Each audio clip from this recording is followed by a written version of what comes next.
দর্শক, রাজধানীর এভারকেয়ার হাসপাতালের সামনে আছেন আমাদের সহকর্মী তারেক মাহমুদ সুজন।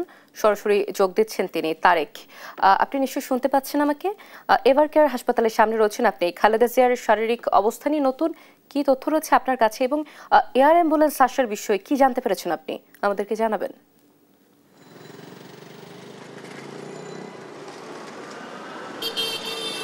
অতসী, যেমনটি জানেন, গেল 23 নভেম্বর থেকে কিন্তু বিএনপি চেয়ারপারসন খালেদা জিয়া এই এভারকেয়ার হাসপাতালে চিকিৎসাধীন রয়েছেন এবং গত দুদিন ধরে তার যে কিছু পরীক্ষা করা হয়েছে সেই পরীক্ষাগুলো রিপোর্ট নিয়ে কিন্তু আজ মেডিকেল বোর্ডের বৈঠকের কথা রয়েছে এবং বৈঠকের পর তারা সেই বিষয়গুলো পর্যালোচনা করে কিন্তু তারা নতুন যেই তার শারীরিক পরিস্থিতি সেটি জানাবেন।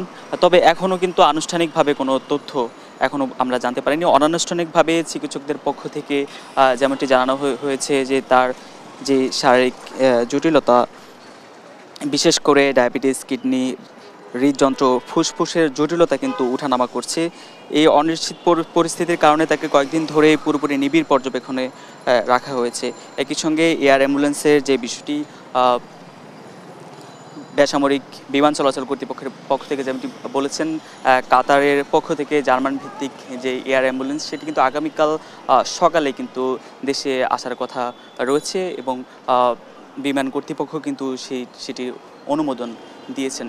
তবে ঠিক সেই এয়ার অ্যাম্বুলেন্স আসার পর ঠিক কবে খালেদা জিয়াকে উন্নত চিকিৎসার জন্যে যুক্তরাজ্যে নেওয়া হবে সেটি এখনও নিশ্চিত নয়। এর আগে আনুষ্ঠানিক যে ব্রিফিংয়ে দলের পক্ষ থেকে এবং খালেদা জিয়ার ব্যক্তিগত চিকিৎসক যেমনটি জানিয়েছেন, খালেদা জিয়ার সেই দীর্ঘ যে যাত্রা, যুক্তরাজ্যে যাত্রা, যেটি 12 থেকে 14 ঘন্টার যাত্রা, সেই যাত্রায় তার যে শারীরিক সক্ষমতা প্রয়োজন সেটি এখনও কিন্তু খালেদা জিয়ার নেই।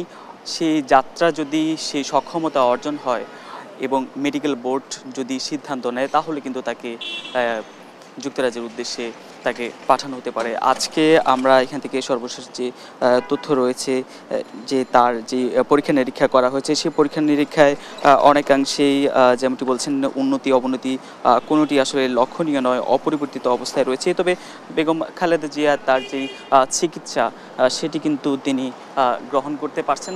এরপর আজকে কিন্তু মেডিকেল বোর্ডের বৈঠক রয়েছে, সেই বৈঠকের পর আনুষ্ঠানিকভাবে তার স্বাস্থ্য সম্পর্কিত সবশেষ জানানোর পরে আরও বিস্তারিত জানাতে পারবো। অতসী।